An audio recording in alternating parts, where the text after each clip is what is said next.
Welcome to the Myofascial Magic in Action podcast. Lovely to be here today with my dear friend Paul Thornley. Hi, Paul. Hi, Joanne. How are you doing, love? Doing great. Fantastic. So today we wanted to talk about something that's come up in the form of questions to us. And those questions centre around language. We get a lot of questions centering around language.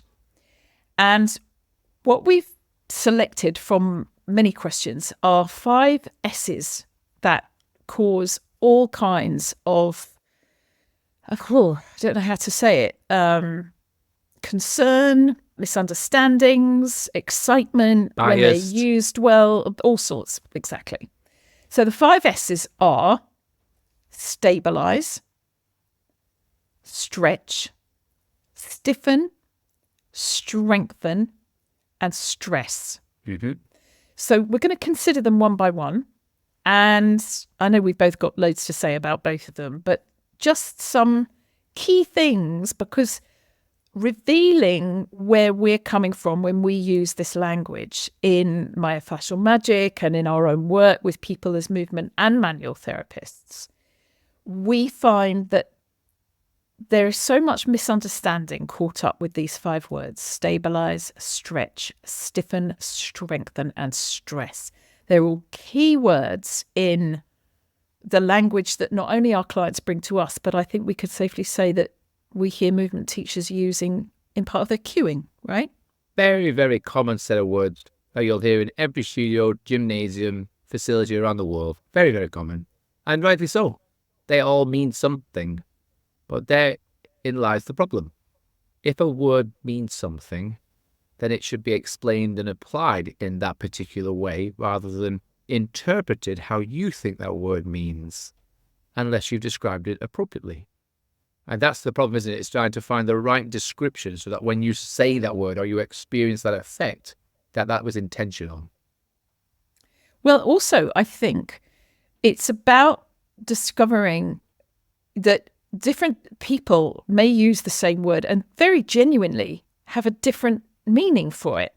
And I know, for example, that in, just to generalize before we go into stabilize, in yoga, for example, a lot of people, you say somebody, oh, I'm a yoga teacher, they immediately say, oh, I'm too stiff to touch my toes, but I suppose stretching's good for me. Or I get people saying, I'd quite like to do yoga actually, but I think I'm going to do Pilates because I'm more strength oriented and I need to strengthen my core.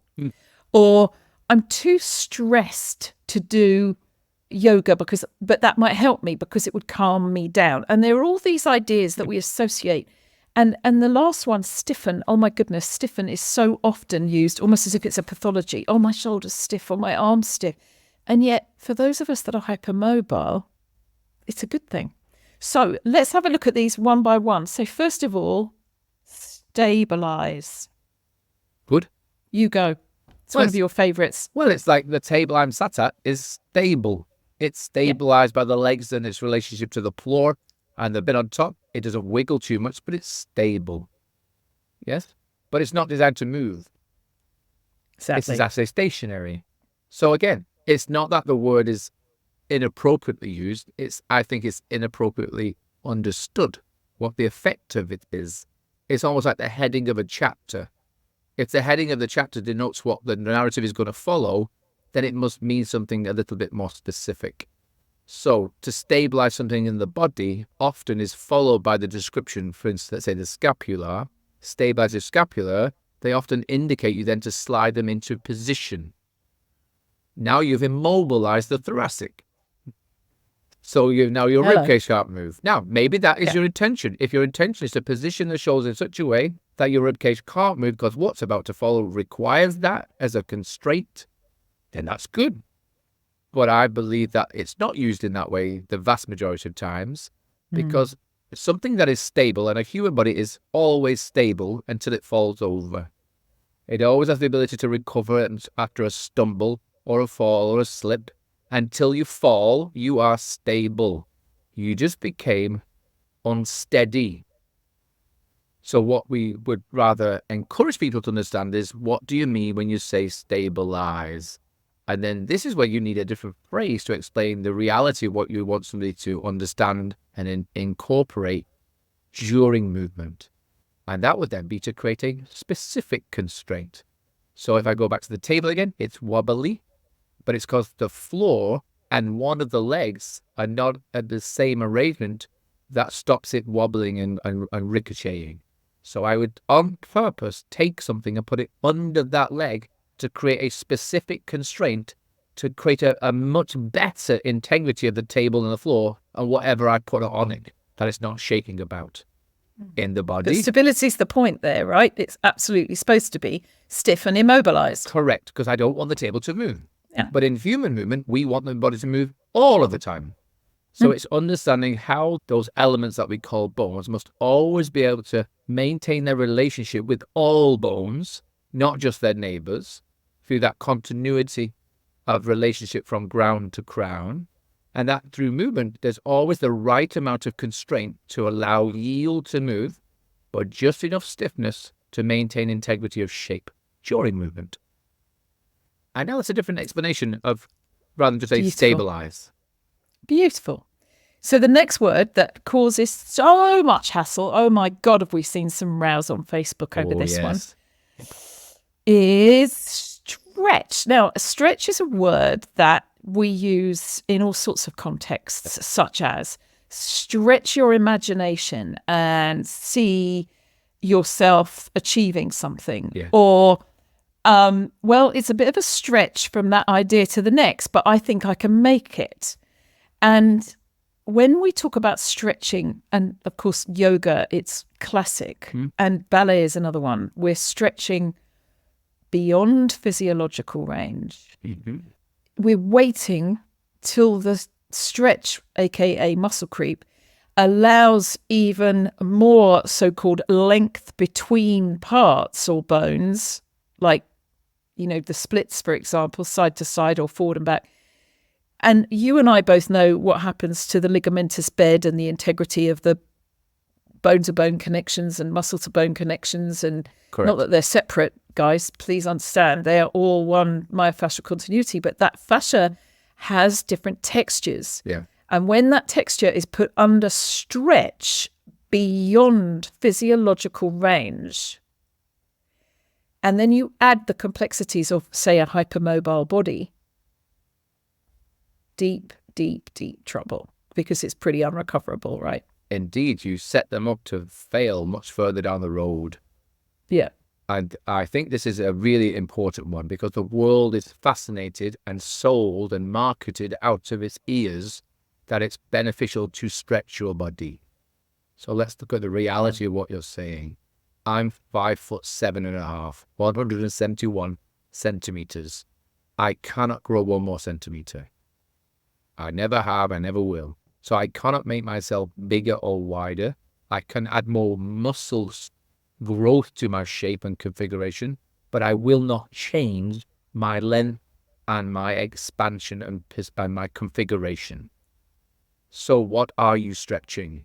And the common understanding is we're stretching our muscles. Well, your muscular proteins don't like stretching because they're in a concertina effect in their orientation within the fascial environment that they exist and coexist and co-work. They have to function together. So what you're ultimately challenging is the quality of that fascial environment to allow you to elongate and have the characteristics and ability to rebound and come back so you don't go beyond that physiological barrier and create an issue. Now, some people are more biased to being more flexible. Other people are more biased to be slightly stiffer and more stocky. And it's understanding that you're not trying to create more range. You're trying to create more efficiency of movement where you can always decelerate. You can always transition and change directions effortlessly. And what makes people stretch? Because it feels good. And that feel-good factor is something inside the body that allows you to become more passive, to allow these tissues to uninhibit the pull. And they give in and go passive to allow you to experience a sense of change of shape. But there isn't an actual change of length, because that's not possible. Exactly. And the other thing is, and I remember I was working in Paris at Studio Rituel with Verena Tremel, and we had a number of ballet dancers in the class, or ex-ballet dancers who had become Pilates instructors or gyrotonic, yoga, whatever. And they were saying how every single day they had to stretch their hamstrings, otherwise they were in pain. And they woke up every day in pain, and then they stretched their hamstrings. Yep. And I remember John, our beloved John Sharkey, said, why don't you try not stretching? Yep. Why don't you spend a week, for me, don't stretch? Yep. They were like, qu'est-ce que c'est ça? You know, this is like, what on earth? I've been doing this every day for the last 30 years. Why would I stop now? Yeah. Because I suggested that you did. Yep. And they said, well, what do you mean? And he said, what if your pain is caused by stretching? Yeah. And your resistance to stretching is actually your power and that you're not listening. Try on not stretching. Yep. And there's transformation. I mean, they're still talking about it. I still get texts saying, I still can't believe I don't get up every day and have to stretch because it was the worst thing I could do for myself. Yes. Now that they've stopped needing the requirements of classical ballet dance. Yeah.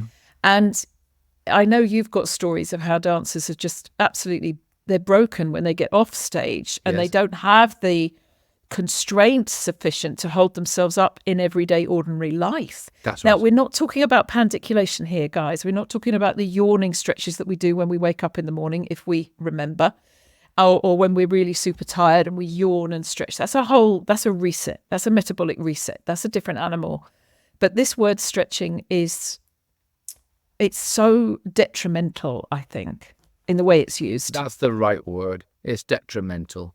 Because your natural characteristics of every human on the planet is not to fall, to prevent falling so you can thrive in motion.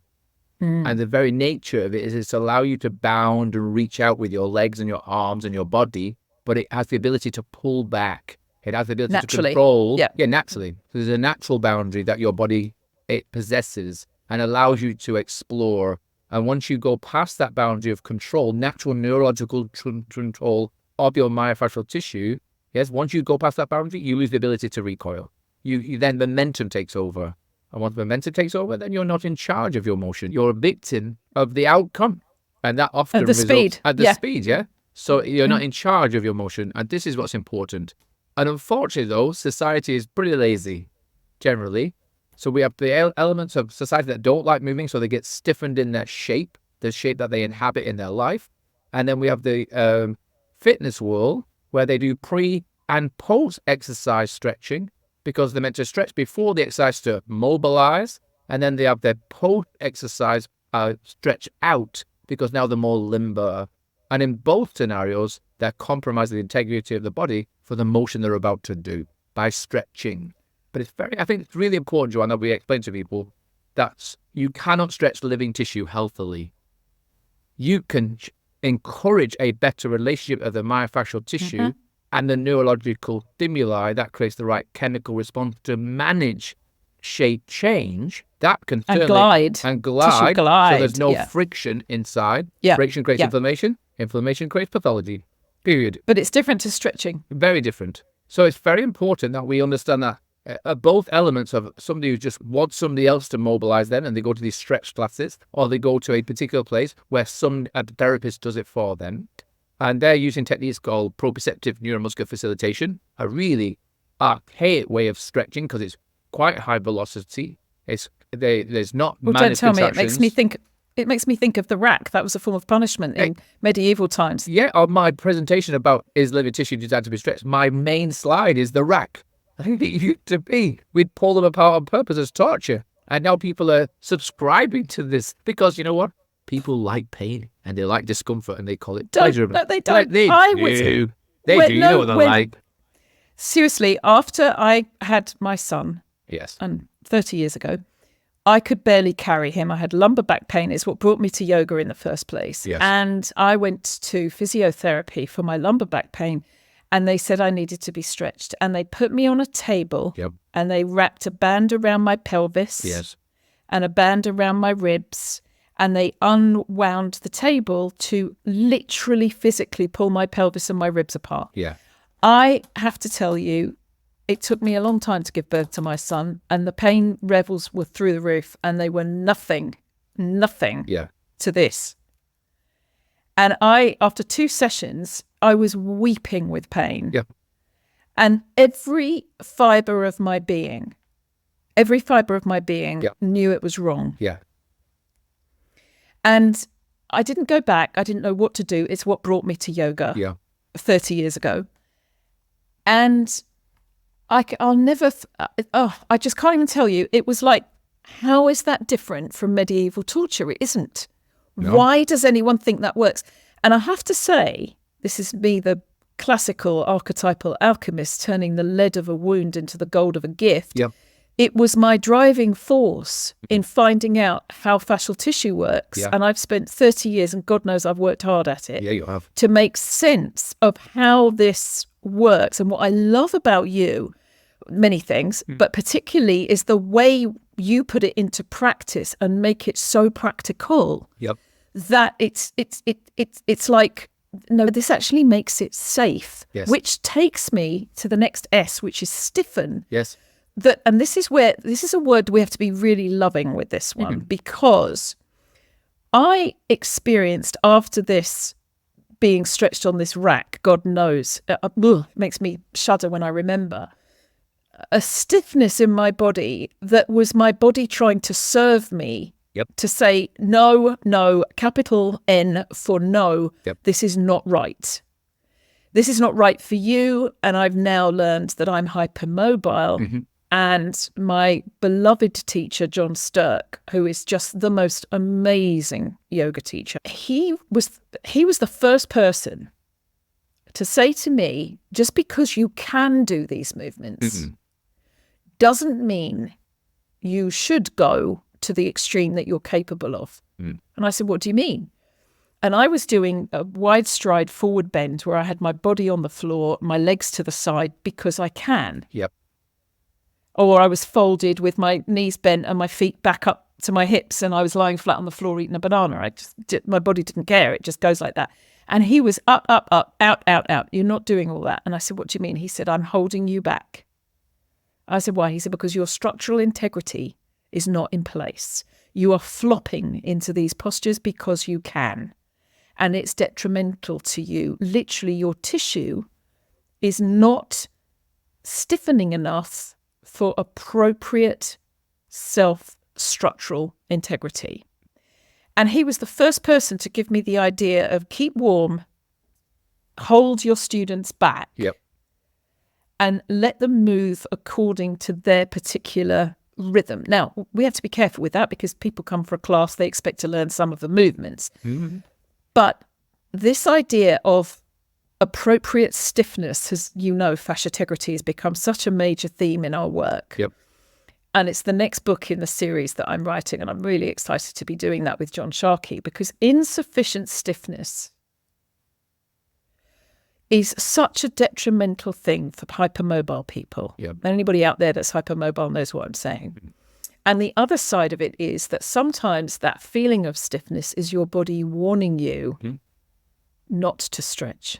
Well, it's the complete opposite of what people think. That's exactly the point about understanding sensory feedback.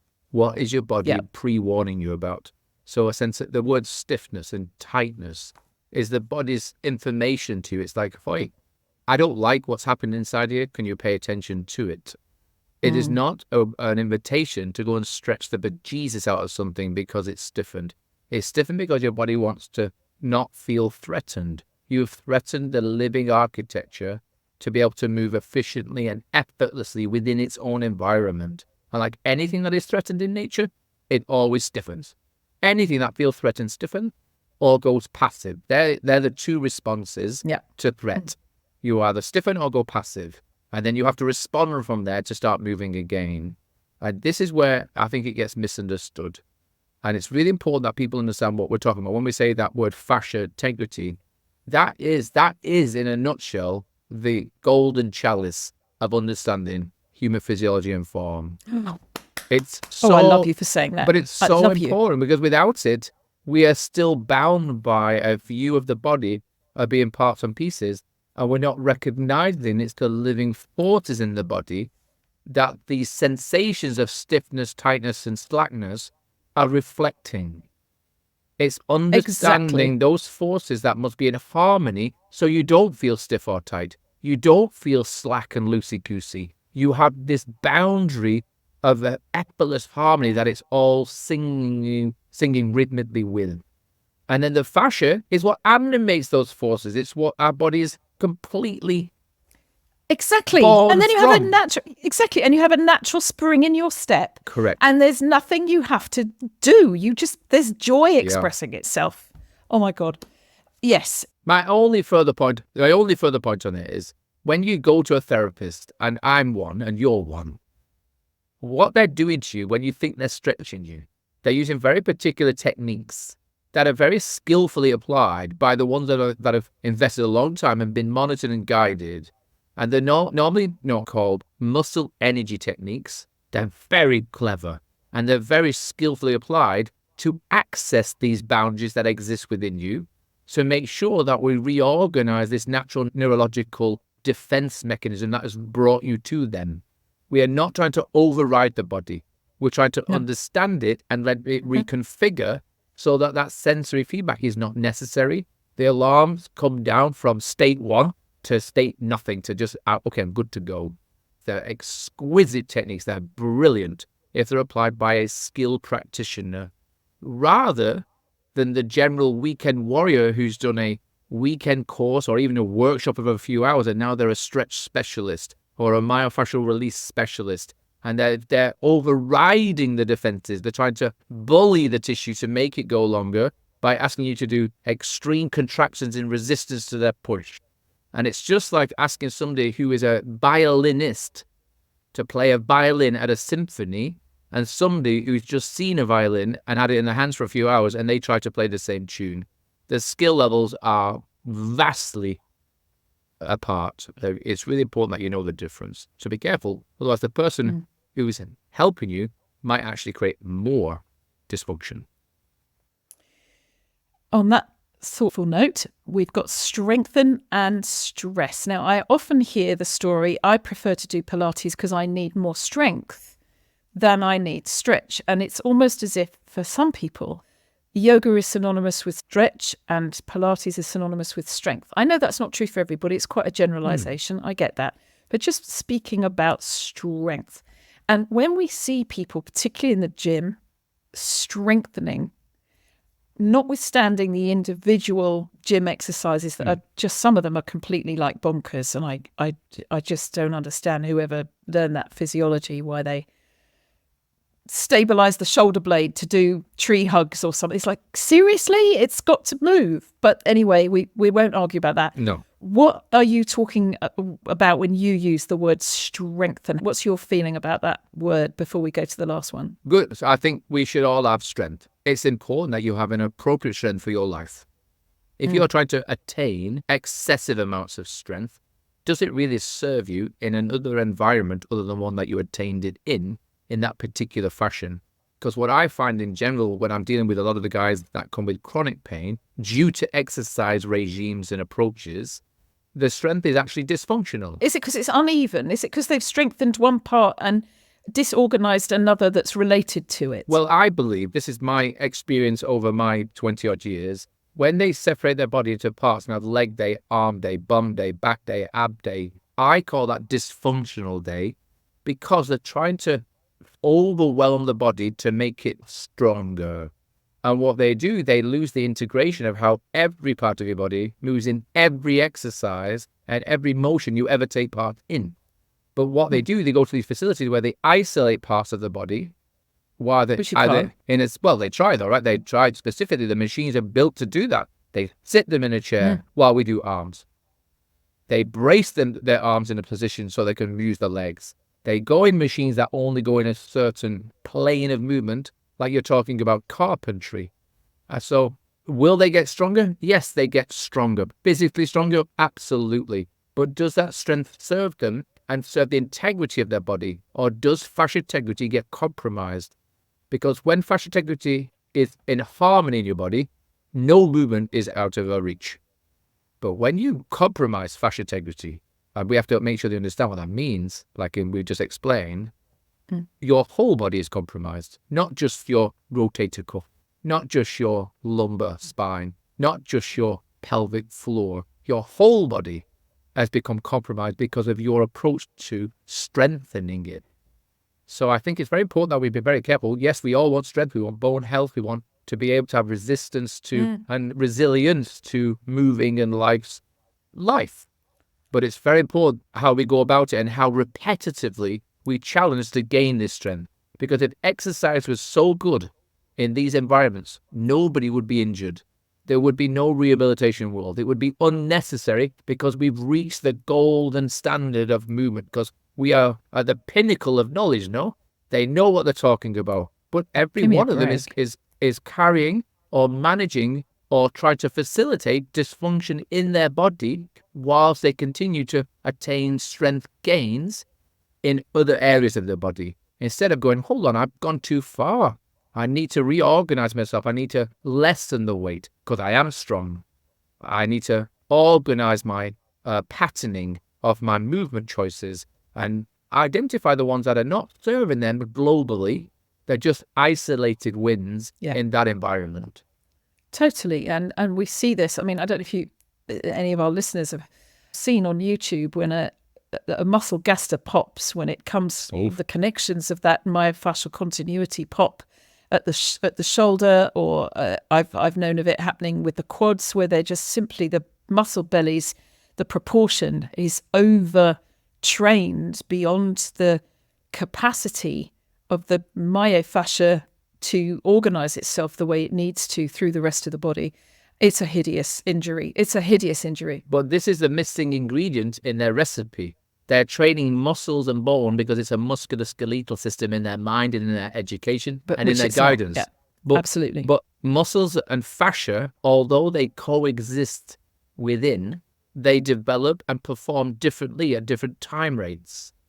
So overwhelming your fascial environment with gross muscle mass and building muscle mass compromises your fascia's ability to harmonize that strength so it's efficient and effective.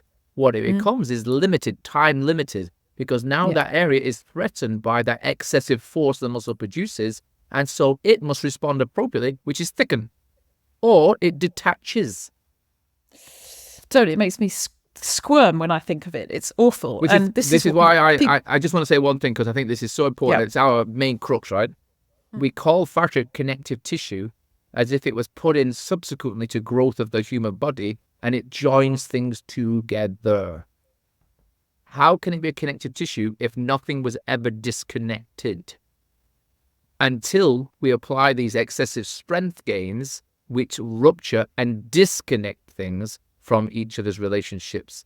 And now you need something to go in and reconnect and reorganize and reinvest that tissue to where it was growing from originally. And now you have connective tissue, and that's called stitches. Metal, titanium, screws. Oh, and hernias. I mean, how many young guys do I get here where they've been in the gym and they've got a little minor muscle hernia or inguinal hernia, anything more substantial than that? And it's like, do you not understand?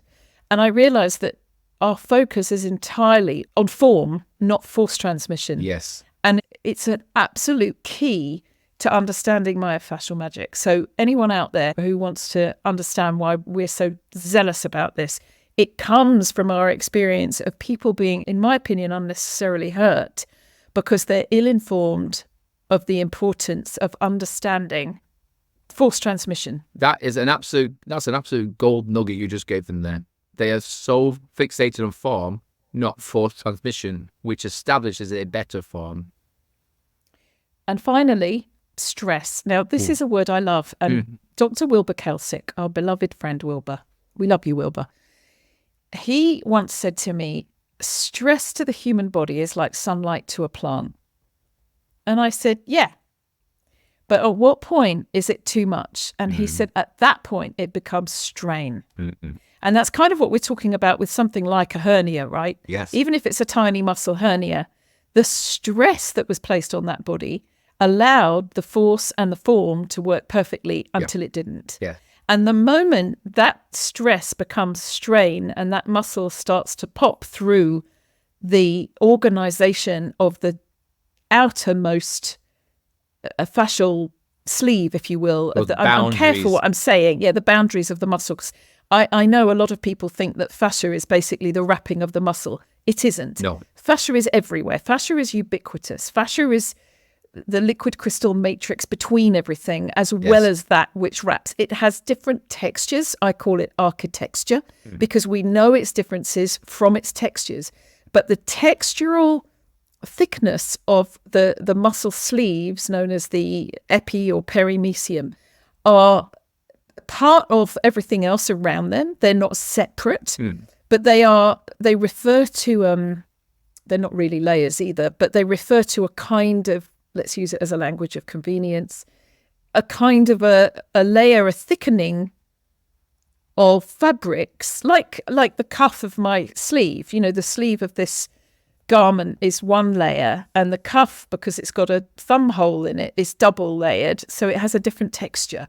And that's a little bit like the principle of the fascia when it forms, and it's a thicker layer around the outside of a muscle. Yeah. And when muscle tissue, actual myo part of myofascia, emerges through that lattice, because it's been forced, because the force has overcome the form, as you say so beautifully, when compression wins, you lose.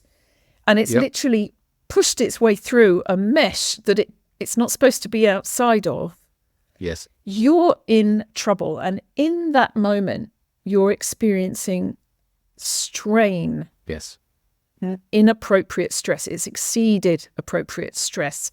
So you've tuned the body, you've toned the body, you've possibly become fitter for it. Yes. But you've gone beyond that magical point for your body. Would you say that was accurate, Paul? I think that's a fabulous synopsis of the benefits of stress, because stress can be a delicious thing. I think it's an essential requirement for life so that you challenge yourself appropriately. Is it called eustress? Is the good stress. The eustress, I think it's known as, and that's good stress. It's very beneficial. Every element of our body requires it, so we embrace life and we embrace life's activities. But when we go into stress that is negative, then it becomes very compressive. And once you exceed compression, whether it's strain or force, then you will always be at a disadvantage, and your body and your motion will be compromised every day of your life. And it's recognizing this, and it's hard to recognize because people are told to push themselves. So it's recognizing where that good stress and that boundary which takes them into the negative stress is when they reach it and recognize it in a timely fashion to meet it gently. So they've gone to the boundary right now, and then they back off. But all too often they force through that boundary, and that ceiling then is broken. And now you're at the threshold of negative stress. And now it's just a downhill slope, because now you have to hand yourself, your whole body, to a third party. And they're going to use all sorts of weird and wonderful techniques and procedures to try to restore the better boundaries again that you've compromised. And that will be surgical or physical or emotional issues that you'll have to deal with, to try to get you back to some sense of normality, which you can't get because there is no compromisation in the body. It does not compromise. It adapts. And once adaptation has taken place, you have changed completely. And it's important that people know that I can't restore the same functionality I had previous to that compromised event taking place. I've now adapted because of it, and now I have a totally different movement pattern. But you have to adapt to that. And then you have to adapt to that. That's so key, and I love that. And as we finish up our 5 S's, I think one of the other things that you've just said, that's many things you've said are brilliant, but this particular point is revealed here. I think sometimes we underestimate that we are already okay. Yeah. And I, as you know, wrote a project as part of my doctoral thesis, and it included recognition of what already is. It's a thing. And these bodies that we have, if we realized how wonderful they are, that we can actually end up being so goal-oriented about how to improve them that we forget that they already know what they're doing at any level. How many times has somebody come to you, Paul, for treatment, and they've said, and my back went or my knee went, and I knew it was going to happen. They say, I went to pick up blah, blah, blah. I went to reach for, And a voice in my head said, don't do it. And I did it. And I knew it was Yeah. going to go. Every day. It's that. Exactly. And it's like, yes, you did know because your body wisdom knew. That's right. And if we could go back inside and be in touch with that, Yes. instead of beating ourselves up because we're not the right shape that we want to be, we're not as fast as we think we should be, we're not as efficient strokes per length, strides per mile, the seconds for our personal best. That's all very well. And I love it. Good bit of competition's great stress on the body. But the strain comes when we don't recover, when we don't give ourselves time to say, you know what, maybe it's not so important. Maybe I need to play today. Because that's where the magic happens, right? But humans are humans, right? And we are innately stupid. We really do. We just follow the crowd. And we are influenced by social media now. It's destroying the fabric of common sense. And so what? And it's good. It creates a huge amount of industries out of that crazy approach. I'm sure it's good. Yeah. There's good and bad, right? But again, everything. Like you say, I'd never seen a bear in the woods come out and start getting its TRX or its weights out. It's just a bear being a bear. And it's stronger than we'll ever be. And it never lifted a weight in its life. And this is I think people are always trying to push themselves, which is really good. We have the potential to do many amazing, remarkable things with our bodies in whatever environment we want. But we have to understand that we sometimes push it through these thresholds of stress that are beneficial to us. Crazy. Unless we're prepared to pay the consequences. And if you are, go wreck your body. Because to be an athlete, you have to enjoy pain. You have to, because the whole nature of being an athlete or an active trainer and repetitive exerciser, you must enjoy pain because your body's just not designed to do it so repetitively. Remember, everything in nature rests significantly more than it ever performs, but it performs brilliantly when it has to. We, human, we don't respect rest at all. We only want to perform until we can't perform. And we have to restore our relationships with nature and be human beings being in a better society rather than Instagram. Yes. And just as a little final note about the bear. Yeah. I was at Grouse Mountain in Vancouver. Oh, wow. And they had a film of these two beautiful, separately orphaned bears. One was a grizzly and one was a brown bear. Yeah. And I told this story in my book. It was so amazing. Because what they did was they taught them to hibernate. They had to teach them everything. They were months old when they were found, weeks old. And their names were Cooler and Grinder, these two bears. And they filmed them with infrared cameras while they were sleeping through hibernation. They had to teach them to hibernate. Yeah. But once they'd hibernated, they both went into their hibernation corners for months on end. And every single day between 10 and 11 a.m. and midday 1 o'clock, not at the same time, each one of them woke up, did 2 to 20 minutes of, well, I'm a yoga teacher, I'd say yoga, you'd say a bit of martial art, a bit of Tai Chi. Yeah. And they literally yawned and reached out their claws and their elbows, and they twisted and they walked and they wiggled, and then they settled back and they slept for another 23 something hours every day. And it was even in their sleep, even in their hibernated state. You talk about rest. These animals instinctively spent 12 to 20 minutes roughly out of 24 hours resetting their metabolic tissue, their fascia, and I can't even tell you, it was amazing. And I think we've a lot to learn from nature. I'm just endorsing your point. I agree. It's brilliant. I agree. So take care, everybody. Thank you for listening to us. We are always delighted at your comments. Please comment below if you're listening or watching this on YouTube, or send us a message if you're listening to the podcast. We love to hear from you. Take care. God bless. Have a magical week. Bye-bye.